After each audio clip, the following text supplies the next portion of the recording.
Va a comenzar la siguiente parte de la clase. Estamos hablando de la doctrina de Cristo, la segunda parte de la doctrina de Cristo. Vamos a hablar un poco de lo que es Jesús. Se habla de la impecabilidad. ¿Qué es la impecabilidad? Hay una palabra que se llama en latín amartesía. Amartesía quiere decir que Jesús no pecó. En Salmo 51:5 dice así: yo sé que soy malo de nacimiento, pecador me concibió mi madre.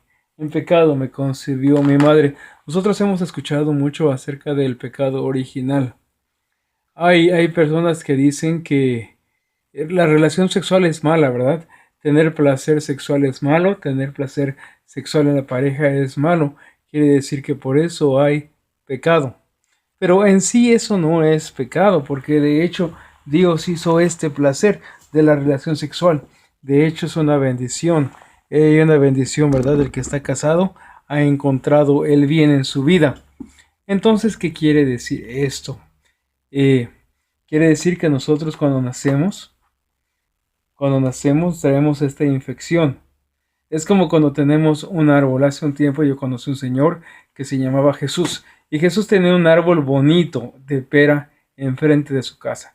Tenía yo creo como unas 1000 peras en cada estación. Y un día llegué a su casa y ya no había árbol. Lo cortó. Y le dije: Jesús, ¿qué pasó? ¿Qué hiciste con este árbol? Dijo: pastor, el árbol era malo. Todas las peras que nacían de allí ya nacían con gusano. Quiere decir que las peras, aún las chiquitas, ya traían gusano. Las peras ya estaban agusanadas. Es lo que nos pasa a nosotros. Nosotros nacemos con este pecado, ¿verdad? De Adán y Eva. Ahora vean, en las Biblias dice San Juan 3:6. Lo que nace del cuerpo es, lo que nace del espíritu, espíritu es.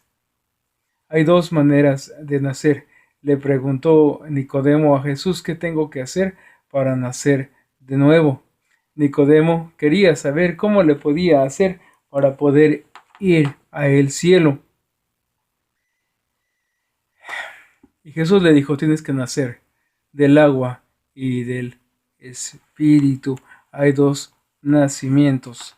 Ahora vámonos a Hebreos capítulo 7, versículo 26 y 27 dice así: nos convenía tener un sumo sacerdote así, santo, irreprochable, puro, apartado de los pecadores y exaltado sobre los cielos.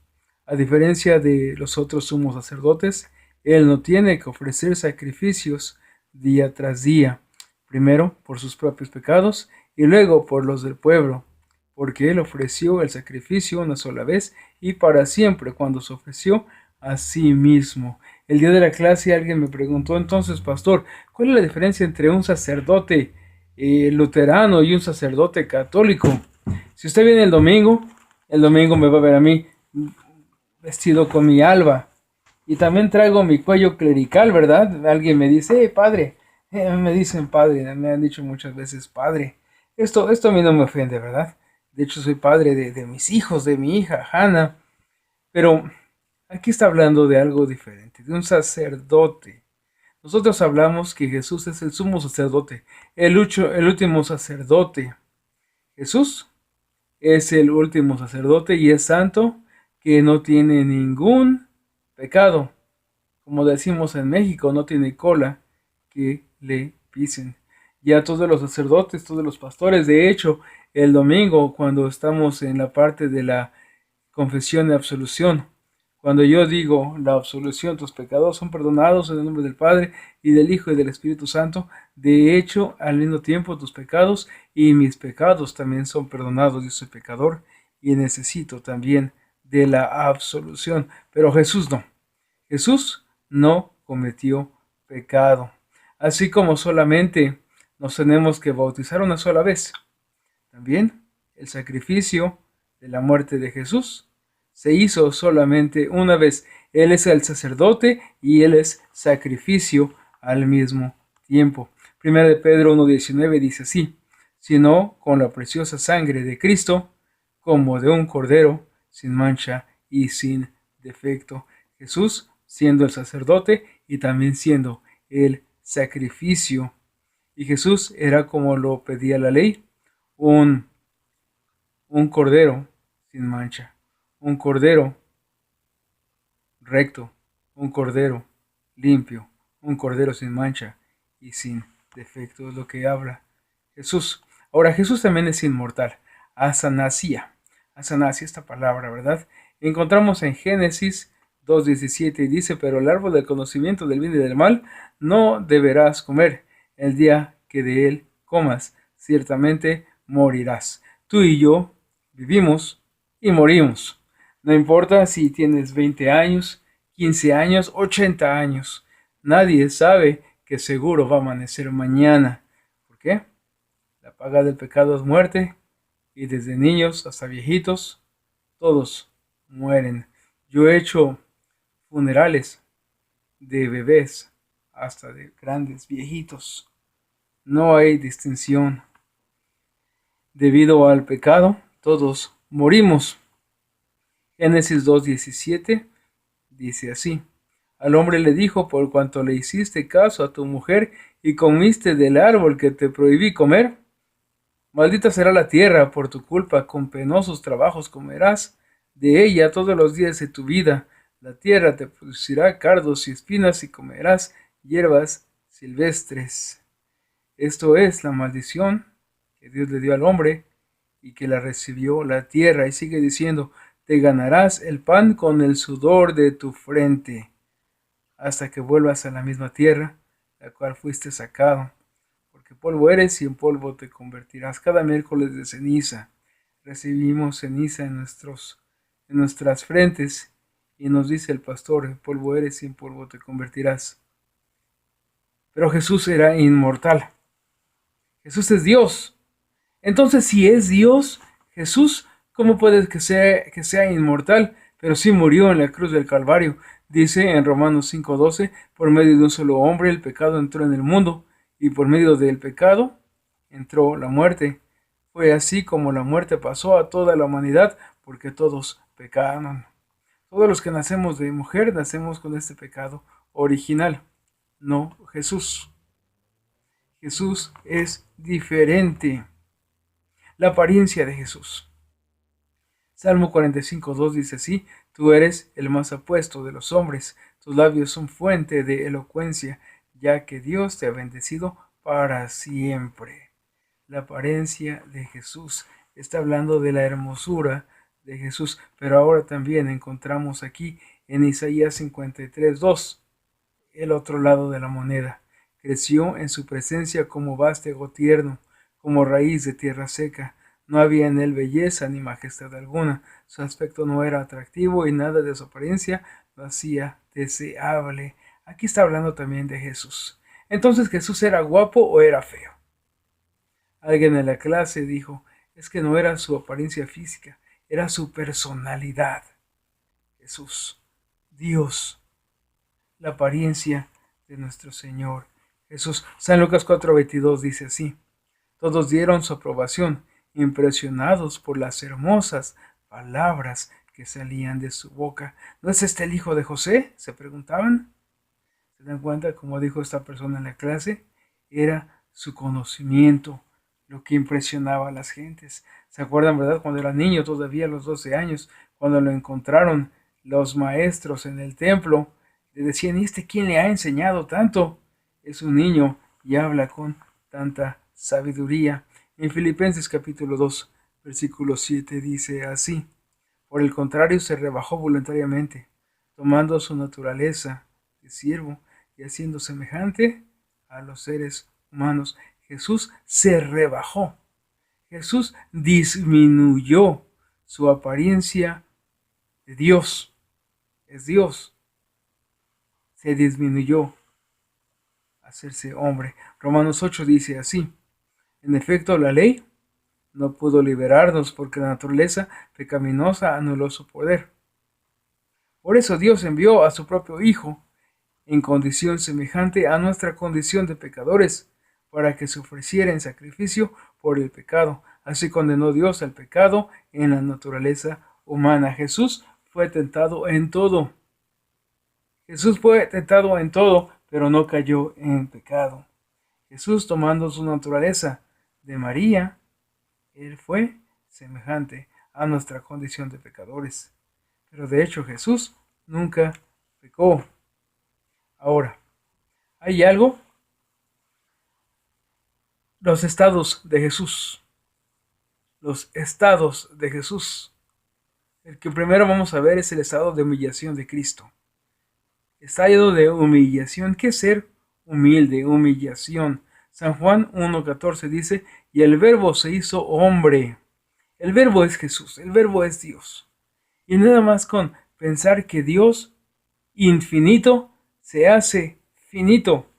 Como Dios todopoderoso, creador del cielo y de la tierra, creador del universo, se mete en la figura de un hombre. Y dice, y habitó entre nosotros, y hemos contemplado su gloria, la gloria que corresponde al Hijo unigénito del Padre, lleno de gracia y de verdad. Juan era uno de los tres que vieron a Jesús en la transfiguración. Juan vio la gloria de Jesús, la gloria del Padre en Jesús, el día de la transfiguración. Pero Jesús tomó forma de hombre y se rebajó. San Juan 2:11 dice, esta, la primera de sus señales, la hizo Jesús en Caná de Galilea. Así reveló su gloria y sus discípulos creyeron en él. En Caná de Galilea, Dios, Jesús, hizo vino del agua. Entonces, aún estando en su estado de mediación, Jesús también tenía poderes de Dios. Colosenses 2:9 dice así, toda la plenitud de la divinidad habita en la forma corporal de Cristo. Esto es importante de conocer. Jesús es Dios.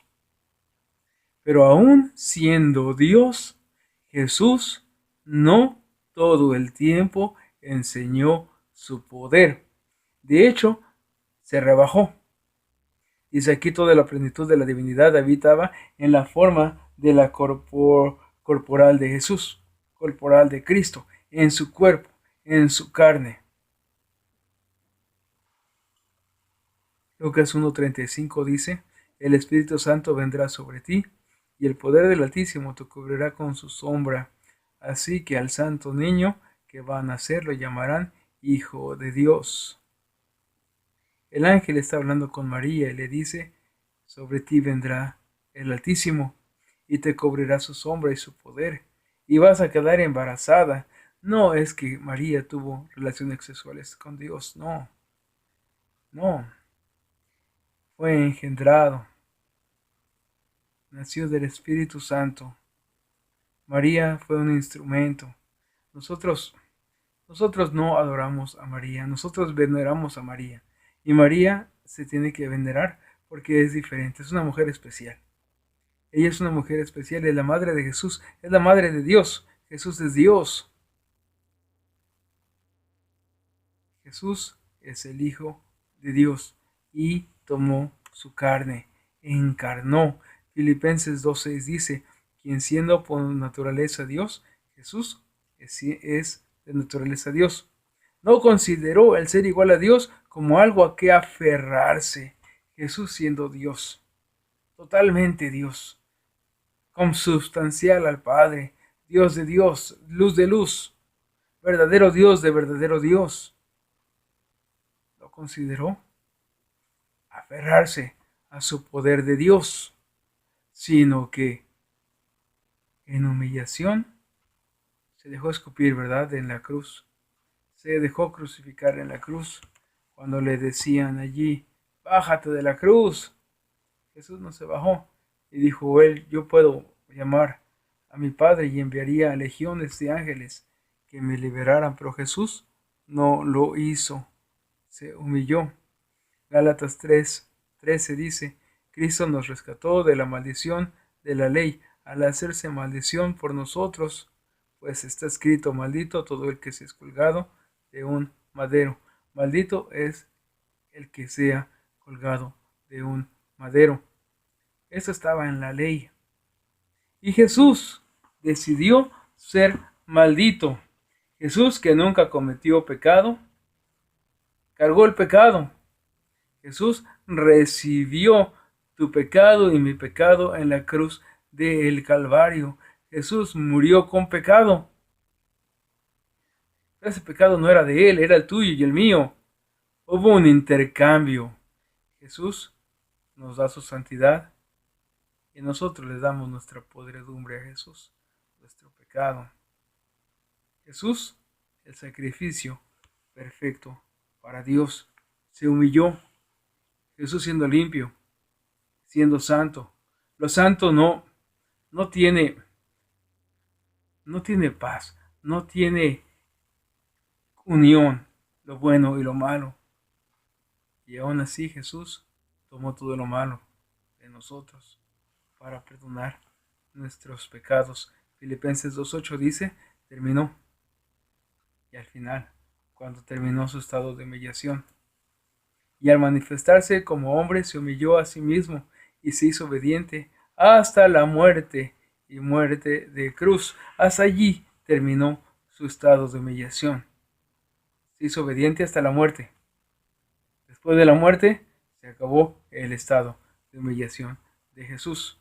Jesús no usó sus atributos divinos como omnipotencia, omnipresencia. Omnipotencia es que tiene todo poder. Omnipresencia es que puede estar en todas partes. Omnisapiencia que todo lo sabe. Su naturaleza divina fue reducida. A eso se le llama el estado de humillación. Ahora vamos a ver el segundo estado de Jesús. El estado de exaltación. Comienza cuando Cristo revivió en los infiernos. ¿Se acuerdan, verdad? Que está en nuestro credo. Y descendió a los infiernos. Y fue clara a los hombres en la resurrección. Primera de Pedro 3:18-20 dice, porque Cristo murió por los pecadores una vez por todas, el justo por los injustos, a fin de llevarlos a ustedes a Dios. Él sufrió la muerte en su cuerpo, pero el Espíritu hizo que volviera a la vida. Por medio del Espíritu fue y predicó a los espíritus encarcelados, quien en los tiempos antiguos, en los días de Noé, desobedecieron, cuando Dios esperaba con paciencia mientras se construía el arca. En ella solo pocas personas, 8 en total, se salvaron mediante el agua.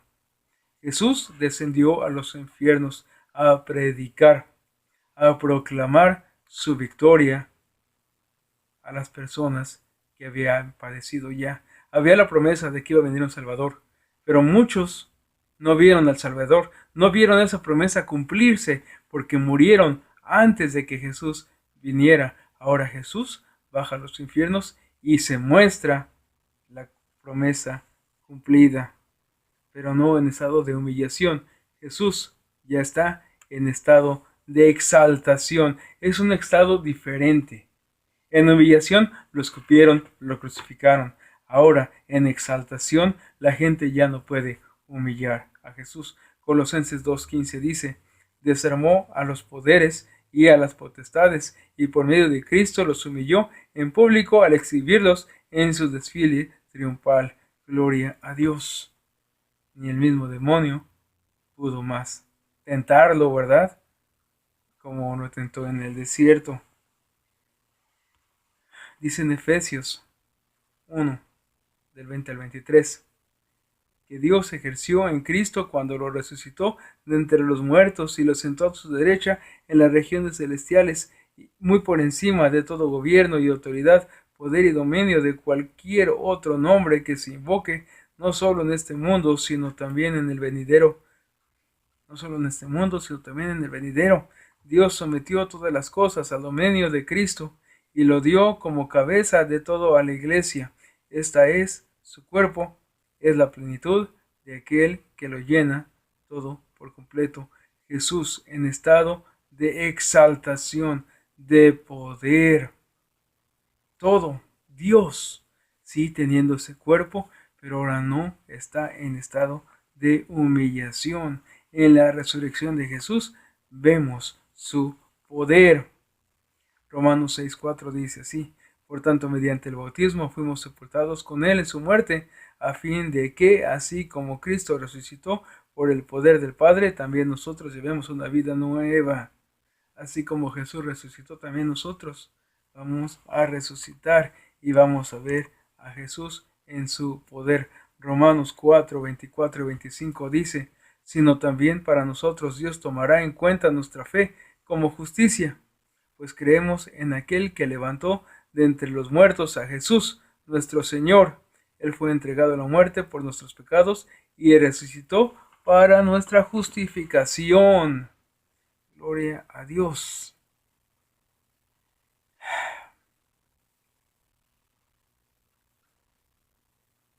Jesús fue entregado a la muerte y resucitó. Y ahora está en estado de gloria. Romanos 10:9 dice que si confiesas con tu boca que Jesús es el Señor, que si confiesas con tu boca que Jesús es el Señor y crees en tu corazón que Dios lo levantó de entre los muertos, serás salvo. Jesús no está muerto. Jesús está vivo y está sentado a la derecha de Dios Padre. Ahora, cuando Jesús resucitó, Él caminó 40 días aquí entre la gente. Encontramos en Hechos 1:3, dice: después de padecer la muerte, se les presentó dándoles muchas pruebas convincentes de que estaba vivo. Durante 40 días se les apareció y les habló acerca del reino de Dios a cientos de personas, a miles de personas. Jesús se les apareció. Lo vieron en la cruz muerto, pero lo vieron también vivo, resucitado. Y por eso es que la religión cristiana creció, porque no solamente fueron cuentos de los apóstoles, mucha gente vio a Jesús resucitado.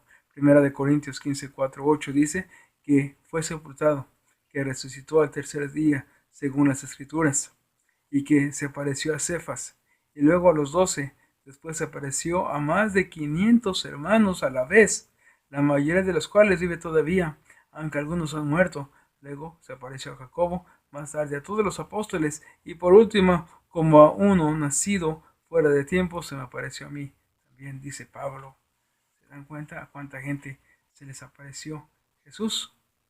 Lucas 24, 41, 43 dice: como ellos no acaban de creerlo a causa de la alegría y del asombro, les preguntó: ¿tienen aquí algo de comer?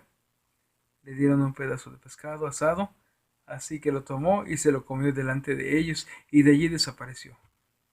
Jesús se le aparece, ¿verdad?, a unas personas que van en un camino y les pide de comer, y asa el pescado y parte el pan, y se dan cuenta de que Jesús es Dios, pero su rostro, como que ellos veían a Jesús, pero como tenía Jesús poder, era diferente el estado de exaltación de Jesús, como que no lo conocían. Y aun cuando se acuerdan que estaban los discípulos con las puertas cerradas, Jesús atravesaba las paredes en su estado de exaltación. En la ascensión de Jesús encontramos, lo vamos a celebrar ese domingo en Hechos capítulo 2, dice: exaltado por el poder de Dios, y habiendo recibido del Padre el Espíritu Santo prometido, ha derramado esto entre ustedes ahora.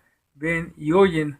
David no subió al cielo, y sin embargo declaró: dijo el Señor a mi Señor, siéntate a mi derecha. Y en Efesios 4:10 dice: el que descendió es el mismo que ascendió por encima de todos los cielos para llenarlo todo. Jesús descendió al nacer y ascendió al terminar su misión de salvar a los pecadores. Dos estados de Cristo: humillación y exaltación. Cuando dice Jesús fue exaltado a lo sumo, es su naturaleza humana, no la divina. Muchos dicen y creen que Jesús es menor que Dios, porque Jesús dice, le dijeron: ¿y cuándo vas a venir otra vez? Nadie lo sabe, solamente el Padre en los cielos, dijo Jesús. Entonces hay gente que dice: entonces Jesús es más pequeño que Dios Padre. O tal vez alguien dice: no, lo que pasa es que Jesús lo tuvieron que resucitar. Dios Padre lo tuvo que resucitar. Por eso es que es mayor Dios, el Padre. Pero no es cierto tampoco eso, porque eso es en su estado de humillación, no en el estado de exaltación. Así terminamos esta clase en el nombre del Padre, y del Hijo, y del Espíritu Santo. Amén.